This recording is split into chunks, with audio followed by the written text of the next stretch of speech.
Police की गिरफ्त में खड़ी, मास्क लगाकर खड़ी, ये वो दो शातिर जीजा साले हैं जिन्होंने पहले तो एक युवक को लेबर अड्डे के पास से बुलाकर उसे जमकर शराब पिलाई और बाद में उसको लूटने के उद्देश्य से उसको ले गए। लेकिन जब उसका पर्स इन लोगों ने खींचा तो उसमें मात्र 125 रुपए पाकर ये दोनों इतना बौखला गए कि दोनों ने उस व्यक्ति की हत्या कर दी और शव फेंक कर फरार हो गए।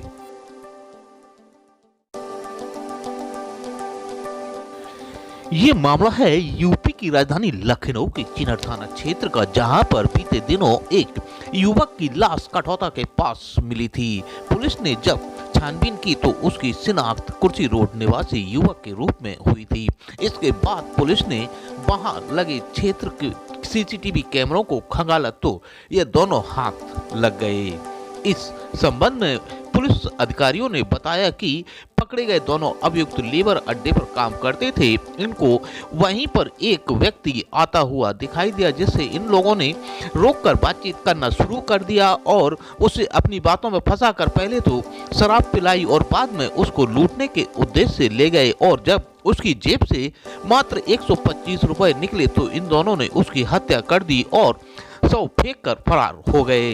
इस संबंध में एडीसीपी ने प्रेस कॉन्फ्रेंस करते हुए विस्तार से जानकारी दी। थाना चिन्हट में दिनांक 13 नवंबर 2024 को कठौता झील के पास एक डेड बॉडी मिली थी, जिसकी शिनाख्त फरीद अनवर निवासी इंदिरा नगर के रूप में हुई थी। इनका पोस्टमार्टम प्राप्त कर इनके परिजनों से तहरीर प्राप्त कर थाने पे अभियोग पंजीकृत किया गया और उसके बाद जिस घटना विषय है इसको लगा था कि इसमें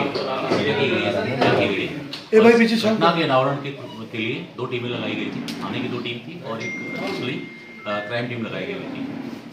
पूरी ही घटना मैनुअल इंटेलिजेंस के आधार पर खोली गई है, क्योंकि जो अभियुक्तगण हैं इन्होंने कोई कभी मोबाइल का इस्तेमाल करते ही नहीं, घटना में भी नहीं किया था मोबाइल का इस्तेमाल, और ये बाहर के रहने वाले हैं, यहाँ भी झुग्गी झोपड़ियों में रहते हैं, तो ये बहुत एस्टेब्लिश लोग नहीं थे। इनको पता करना काफ़ी मुश्किल काम था, पूरी तरह मैनुअल तरीके से पता करके 2 अभियुक्त प्रकाश में आए। ये दोनों साले और बहनोई है।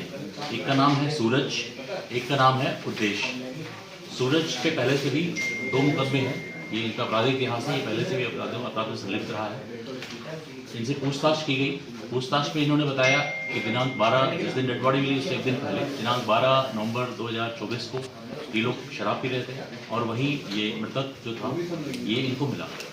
इन्होंने शराब पिलाया और उसको और शराब पिलाने का एलोरमेंट देके इसको कठौता झील की तरफ लेके गए, और जहाँ उसके पास एक छोटा सा बैग था, उसमें से इनका छोटा सा बैग देख के इन्हें लगा शायद इनके पास पैसा होगा जिसको लूट लेंगे ये, और उस बैग को छीनने का प्रयास किया। उस बैग में इनको बहुत ज़्यादा पैसे नहीं मिले, 125 रुपये ही मिले, और ये उससे मारपीट होने लगी। उसकी बेल्ट उसने छीन ली, बेल्ट से मारपीट कर रहे थे और ये मृतक को इन दोनों ने ओवर पार कर लिया था।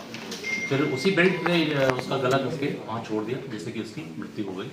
ये पूरा घटना का परिजनों ने बताया, और इस घटना में इन दोनों की ही संलिप्तता पाई गई है, क्योंकि हमारे सीसीटीवी फुटेज वगैरह से प्रमाणित है कि दोनों की घटना में संलिप्तता है। इस आधार पर इनको गिरफ्तार किया गया और इनको जेल भेजा। लूट कितने की थी?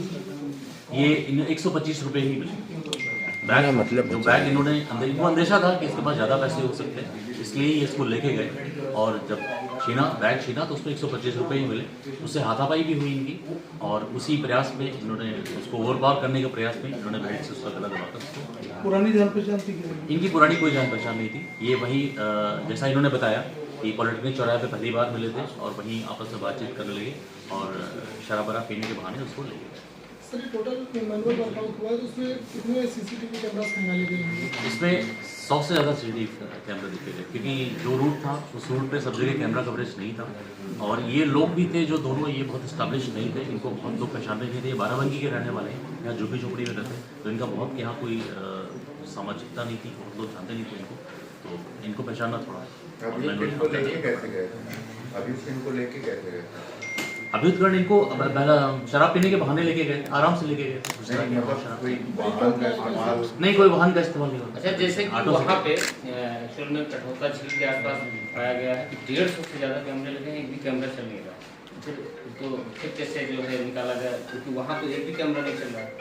कटौता झील के पास उस जगह पे जहाँ पे घटना हुई है या डेड बॉडी मिली थी उस जगह तो कैमरा नहीं वर्किंग था, कैमरा कवरेज नहीं था, लेकिन बाकी आने जाने के रास्तों से हमें कैमरे की लीड मिली, जिससे हम जिसके थ्रू हम आगे काम कर पाए।